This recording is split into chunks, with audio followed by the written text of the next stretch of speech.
40 કિલોના બાટલામાં 30 લીટર પાણી ભરીને 10 કિલો ગેસ ભરી દઈશું અને 10 કિલો ગેસના પૂરા પૈસા લઈ લઈશું અને બીજો વધારાનો ગેસ વેચી નાખશું. માલિક તમે લગ્ન માંથી આવી ગયા? હા હું લગ્ન માંથી આવી ગયો, પણ ઓલા હોટલ વાળાના બાટલા રેડી થઈ ગયા કે નહીં? બસ માલિક એક બાટલો બાકી છે, જોઈ જુઓ તમે.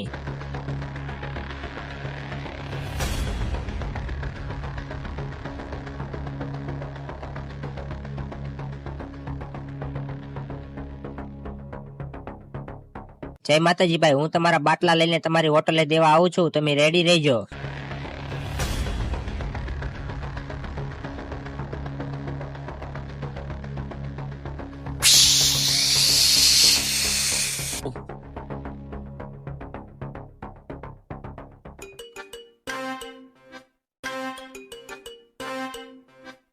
હવે જે ગેસના બાટલામાંથી આપણે ગેસ કાઢ્યો છે એ મારા ભાઈબંધને બધો ગેસ વેચી નાખશું.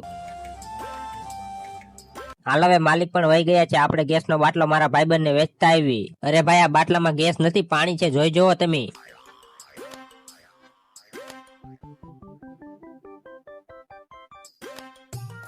માલિક તમે ટેન્શન ન લો, મારો ભાઈબંધ એક બાટલો હમણાં ગેસનો આપી જશે. લે ભાઈબંધ જલ્દીથી ગેસનો બાટલો લઈ લે અને મારા જલ્દીથી મારા માલિક દુકાને આવે એ પહેલા મારે દુકાને પહોંચવાનું છે. ઠોકીને હવે ખબર પડી કે તમે બે ગેસના બાટલામાં પાણી નાખી દેતા હતા, મારો આને.